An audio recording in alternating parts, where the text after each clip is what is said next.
ધ્રાંગધ્રા તાલુકાના કોંઢ કૃષ્ણનગર ગામે દર વર્ષે ભક્તિ અને સેવાભાવનું અનોખું દ્રશ્ય જોવા મળ્યું હતું।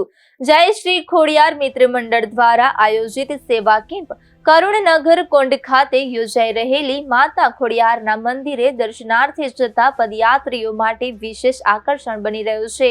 આ સેવા કેમ્પ છેલ્લા 20 વર્ષથી સતત કાર્યરત છે। શરૂઆતમાં માત્ર ચા પાણી જેવી સરળ સેવાથી શરૂ થયેલ આ કેમ્પ આજે વિશાળ સ્વરૂપ ધારણ કરી ચૂક્યો છે। હાલમાં યાત્રાળુઓ માટે 10 થી 15 જેટલી વિવિધ વાનગીઓની સુવિધા ઉપલબ્ધ છે, જેમાં ચા, live dhokla, live jalebi, American મકાઈ, ઠંડુ તરબૂચ જેવી વસ્તુઓનો સમાવેશ થાય છે।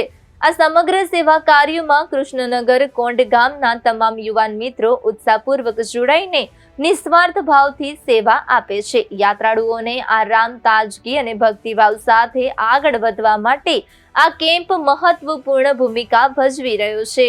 ગામ કૃષ્ણનગર ગામમાં આજે આપણે આવ્યા કેમ્પ વિશે થોડી માહિતી આપણે ગ્રામજનો પાસે મેળવીએ।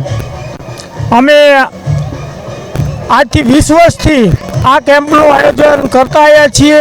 એક નાનકડા શરૂઆત કરી હતી। માનો ને કે 500 ગ્રામ ચા, કિલો ખાંડ અને થોડુંક દૂધ લઈ અને જે પદયાત્રી ભાઈઓ બહેનો જતા હતા એની સેવા કરતા, અને આ સેવા કેમ્પ એવા સંપૂર્ણ નિષ્ઠાભાવથી કરતા કે આની અંદર અત્યારે અમારા કૃષ્ણનગરના તમામ ગ્રામજનો, ભાઈઓ અને બહેનો બધા જોડાણા અને આજે 20 વર્ષે એક વિશાળ કેમ્પ બની ગયો। અમારા કેમ્પની અંદર 200 જેટલા સ્વયંસેવક ભાઈઓ અને 60 થી 70 બહેનો 3 દિવસ અવિરત સેવામાં હાજર રહે છે। અને આ ગામ માનો કે દરરોજ કેટલું પબ્લિક જમતું હશે? દરરોજ માનો કે પ્રથમ દિવસે અમે પાંચમના દિવસે કેમ્પ કરીએ ત્યારે અમારે 500 થી 700 ભાવિક ભક્તોનો જમણવાર હોય, અને છઠ્ઠના દિવસે અમારે જે દાતાશ્રીઓ હોય એને પણ અમે પ્રસાદી લેવા બોલાવીએ, અને ગ્રામજનો હોય અને સાથે 300 થી 400 પદયાત્રીઓ સાંજના સમયે હોય તો સાંજે અમારું સમૂહ ભોજન હોય, જે 1000 થી 1200 માણસોની રસોઈ છઠ્ઠના દિવસે થાય।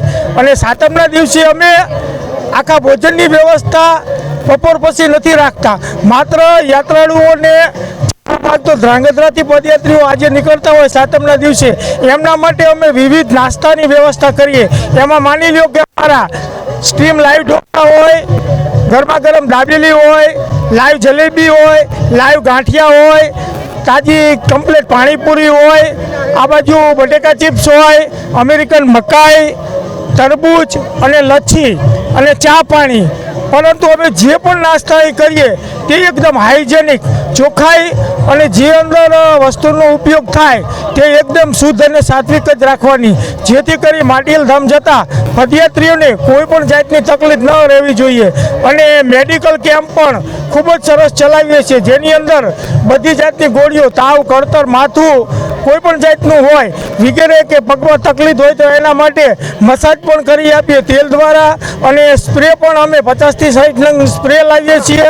3 મસાજર મશીન છે, પાટાપિંડીની બધી વ્યવસ્થા કે યાત્રાળુઓને મા ભગવતીના ચરણે દર્શનના લાભાર્થે જતા હોય તો એ લોકોને કોઈ જાતની તકલીફ ન પડવી જોઈએ।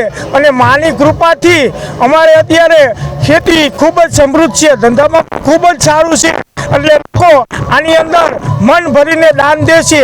કૃષ્ણનગરના તો દાન આપે જ છે, પરંતુ આજુબાજુના બધા ગામ લોકો પણ આની અંદર સરસ મજાનું દાન આપે છે, અને અમે આ ઉમળકાભેર 3 દિવસ કેમ્પ ચલાવીએ છીએ।